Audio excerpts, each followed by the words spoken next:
All right, welcome in, guys. MTG GAME STATE. It's your boy Smoke Packs. I'm here with the Discord proper on the segment this time around. Again, we're on Magic Foundations. We're kind of in a core set. The news for Magic cards is kind of chill, kind of, I don't know. The market is what it is. You know what I'm saying? So we're gonna get into it. There's really no big crazy hits. Nothing we're gonna get like, oh my god, bro. We kind of got out of the commander banning news. We're kind of just waiting for new era of Magic to begin. So let's oh my god, get it going. JoJo music. Yes. Evento Doro, please. We might have to add JoJo music in the segment. All right, real quick. What the hell's going on in Magic World? I just want to start, again, since the news is kind of, there's not really much going on. We got out of like a top 8 standard tournament I saw, so the meta is a little shifted. But other than that, we're going to be getting into Innistrad Remastered January 24th of next year. Just like to highlight the products coming out. We're going to have some pretty cool spoilers coming up ahead, which we will get into next. The Edgar Markov card looks so sick. You fucking know what I was going to say! That's what I'm saying, right? I'm right there too. I know. I don't actually play vampires, but all my homies do. So I might, if I pick this up, I'll gift the homies one of these for sure. Zombies? I prefer zombies, but yes, you gotta love them vampires. Shopping at Hot Topic. Yeah, Blade, dude. The alt art Avacyn in the classic frame, I'm dying for. Lily. I didn't even realize they did this. I saw I don't know how I feel about another Meat Hook Massacre reprint, but whatever. It's an expensive card, sure. It's a cool looking one too, though. Yeah. I feel like it's less. Well, I don't know. I feel like it's less scary than the original art. Yes, I agree, but it's cooler looking. It reminds me of the poster for the Wolfman. Oh, true. The OG movie. And Edgar Markov just looks like Dracula, so, I mean. Yeah, just I want the foil for that.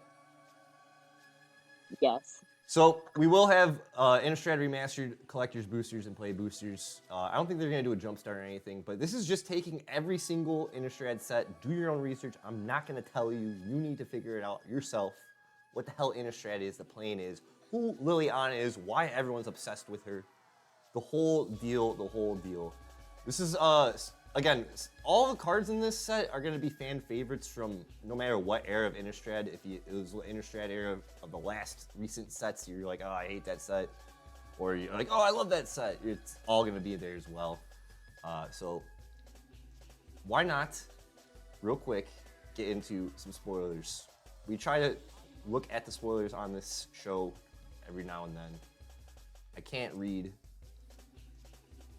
Again, January 24th, 2025 release date. I think we might get that a week before on Arena, which would be pretty hilarious.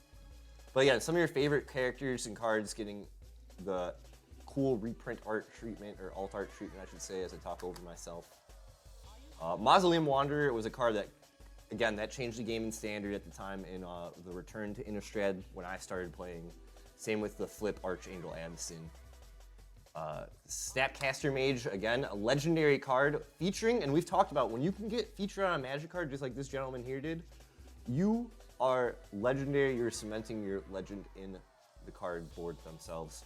So that's really cool to see in a old school frame for an old card. I don't know. Again, Innistrad was a set of flashbacks, so we're gonna get flashback. We're gonna get the new vampires as well as the old vampires.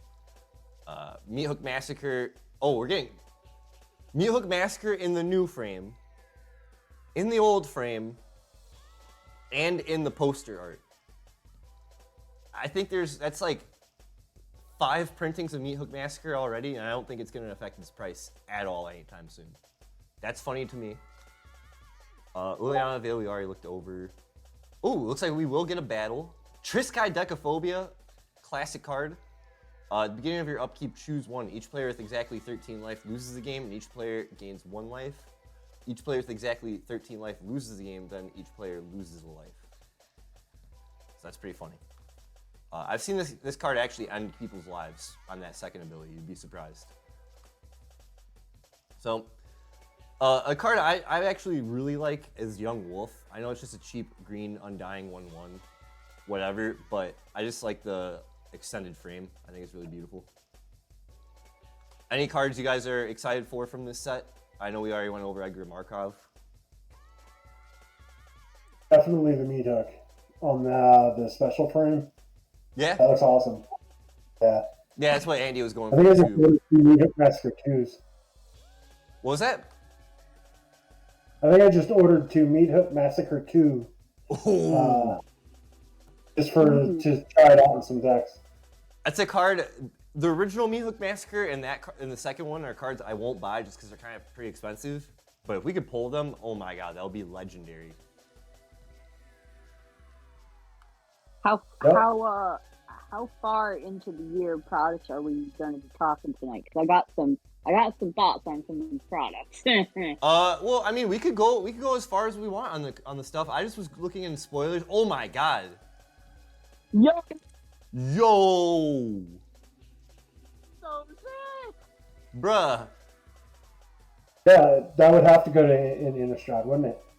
Yeah, but dude, the art is so fucking badass. Josh Newton.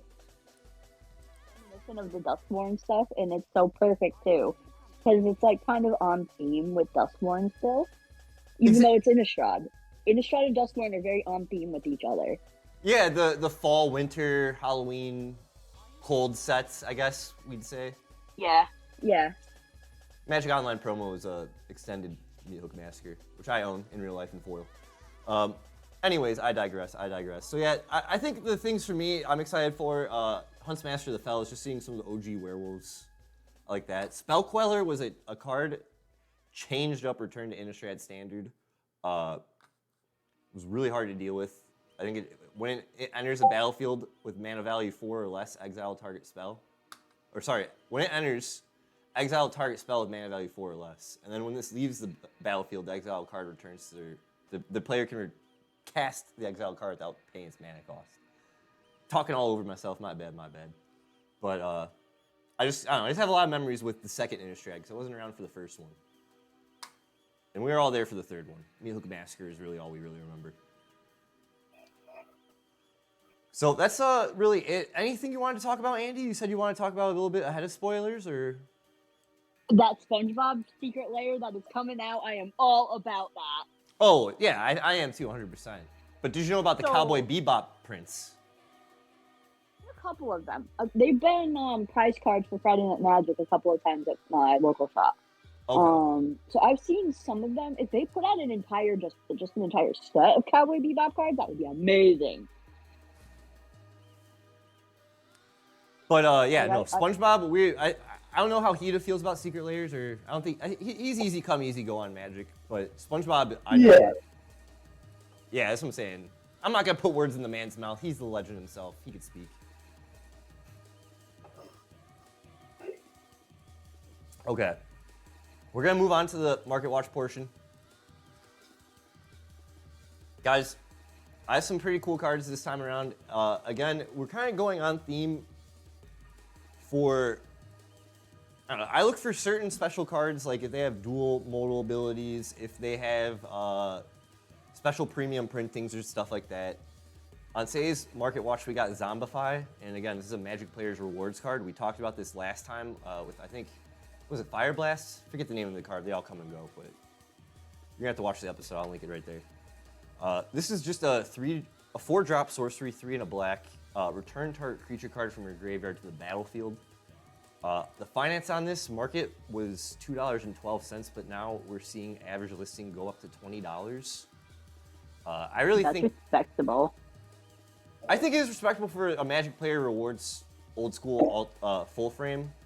Realistically, I'd say this is like a $10 card average that you could buy, and it's probably because on TCG Player it's hard to buy. There's probably not a lot of listings. But I'd say so for a special. Yeah, see, there's really not a lot of listings, so the market's just going to demand what they can. And if you go to your store, they'll probably match that price. Every other printing, though, is cheap, and I think this is a good card in Commander. I need this, actually, so I have some form of reanimation. And I think the price, again, why this is a good high price, again, it's premium, it's textless, it's from the era of Magic cards where this was harder to get than compared to nowadays, I feel. And it's just, I feel like a piece that could be used in Commander. I don't know if it's going to be broken, but I'd fucking use it, that's for damn sure. So, quick beginning of that. Second card of the evening is a card that I own on paper and in Arena. No, not Glissus Sunseeker. I apologize. I apologize. And Glissus had it all crazy lore, so she's an old school Magic character. So this is a 3-drop Glissus Sunslayer from Phyrexia. All will be 1. 3/3, first strike, death touch. I was like, what am I reading first here on this? When Glissus Sunslayer deals combat damage to a player, choose 1. You draw a card, you lose a life, destroy target enchantment, remove up to 3 counters from target permanent. I think this card is just really being used in Standard right now, and surprisingly, it's being used in Rakdos. Rakdos is coming out in the top 8 in Standard, and as of December 2nd, it should be updated maybe, but December 2nd, we're seeing it being used, December 1st, in all sorts of types of tournaments. And I've used this in Brawl in Arena, but I can see this in the 60-card format doing some work. It's kind of annoying. It's got first strike, death touch. Shout out Dan Urza Oreo. I feel like he's used this in a game of Commander too. But we're getting average listing $10.50. Market's buying at $9.85. So honestly, markets are just buying at $10. Average listing is $10, really. So just wanted to, again, sound the alarm. These prices on here look a little cheaper, but I bet you once you actually click on them, you'll look and see. Usually Card Kingdom things will be listed or not listed. Honestly, $7 we're already getting right here. Already have some cheap listings already off the spec. So we'll see what happens with Glissit. But I just wanted to give a shot on the 60-card formats because they are coming back. We're going to see cards in those formats rise up to be what they should be, $10 to like $15 cards. That's usually how it was back when I was playing Modern and Standard. Rare's got to have prices, guys. Rare's got to have prices. All right. This one, guys, might be controversial. I'll see. I feel like Hito, you might have an opinion on this. I want to again sound the alarm on a counterspell for Commander we're not playing. 1-drop blue, instant speed, aka Interrupt OG. Abjure from Weatherlight. As an additional cost to cast the spell, we usually like additional costs. Sack a blue permanent. Counter target spell. I know, there's probably better 1-drop instants that don't even need to require that additional, like, kind of honestly that's hurting us sacking a blue permanent. No, it isn't. You don't think so? That's what I'm thinking too. Like, let me put it this way: if you're playing in just a blue deck, if you're making tokens, you're not going to care. that's where my mind If was you're going. playing in three-color, you're not going to care as long as you're making blue tokens. Right? Urza decks might want this. The blue white Urza. I mean, I got some homies playing that deck. It's just cheap. I feel like a deck should have like some form of like I'm learning like Commander decks. You want like 12 to 15 forms of interaction. Any way you can get cheap counters, the better. We're seeing markets buying at $4. Average listing is a buck. So people must have bought out what they can. I don't really know what the story is on this. I just kind of wanted to sound the alarm on this. TCG player, it looks like we can get for 40 cents if we can. We're getting a bang for our buck. At least under 300 listings. For like a penny. So don't always trust the market listing, guys, but we will check up on this towards the end of the month in our article follow-up on Aether Hub. And that's what I thought, Hito. What you said pretty much summed up what I was thinking too. Like, token decks, blue is always going to somehow kind of come up with a token anyways. At worst, you're going to risk a land, but that might be beneficial if you're not going to care about losing lands too. So. Yeah. If you're in the mirror, probably going to sack a non-token creature and just bring it back from the graveyard. So. Right. Saltai too. You're going to have, you'll have a way out. You're going to have ways. Especially if you get Zombify in the full art. Now, moving on. This is our honorable mention of the show, and this is kind of a premium, but this is kind of across the whole board, there's real no one printing on this. It's Thrumming Stone. Already was kind of the poster child in the 2020s, I think even 2018 era of Magic, where it just decided to shoot up out of nowhere because I think Modern decided, hey, this card's good. And then again, recently with the Lurgoyf Precon, I think also why it's good. This is a 5-drop artifact legendary. Spells you control have Ripple 4, which is whenever you cast a spell, you may reveal the top 4 cards of your library. You may cast spells with the same name as that spell from among the revealed cards without paying their mana costs. Put the rest in the bottom on a random order. Real good. I know it just goes dummy. It could end the game. I believe when I was playing, shout the boy Chillbro, he was using this in his Iron Man deck to pretty much somehow get game. So many battles, they escape me. But market is buying at $11.51. Average listing is $29.99 on just the Cold Snap. But I just saw yeah. So Thrumming Stone, the original is worth something.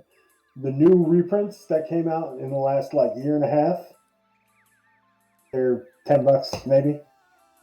Yeah, no, that's what I'm saying. So why I wanted to bring this up on Double Masters 2022, we're seeing it shoot up to $30, market and average. But that's just on the TCG player little MTG stocks history. Yeah. Again, I bet you if we go on TCG player right now, we could probably find a bit cheaper. But okay, already Double Masters, just regular, 33, light played, $20. Maybe we could say like even $25, $20. But yeah, it's crazy. I noticed this today when I was doing my research. Like, yo, Thrumming Stone on the reprints is kind of becoming, like matching its price to Cold Snap. And I personally think it's just people are catching on. They need access to the card. And then 2, it's only reprinted in the list, and then Double Masters 2022. Those are premium sets. We got, damn it, I forget what the foil etched, one of my favorite types. I think the market's just catching up. I don't think maybe this could stay at $20. I don't know. We'll see. We'll catch back up at the end of the month. But it is good to point out, Hida, yeah, because like the actual Cold Snap one is an old set. The foil price is going to just go up. Why? Heir Apparent. Heir Apparent? Heir Apparent is so popular, the Thrumming Stone price is going up. Is that the bunny? Yeah, that's the bunny that makes other bunnies equal to the number of other bunnies you got. Oh my god, yeah, he's like the rats but in white. Yep. Yeah, oh my god, you just get Heir Apparent's Thrumming Stone, done. Yep. Wasn't Thrumming Stone also a Dragon's Approach too? That's what I'm saying. Yes, it is. Yeah. I own one. I got mine for like $6. That's where it was. In the last deck tech, you mentioned that. Yeah. All right, well, that's the Market Watch for today, guys. I think we all learned a lot, even myself. Really appreciate everyone's input on the Packboy side. Always great having you. Lovely hearing from you. Anything in the comments, let me know, guys. As always, we'll have it linked in there for any articles and things you want to read on your own. Do your own research on what Innistrad is, what the blocks used to be. I know everyone here is older Magic players, so they're around during the real time of Magic. We're now in the 2018, 2020s era of Magic. Things are different. And yeah, that's all I got. I don't know.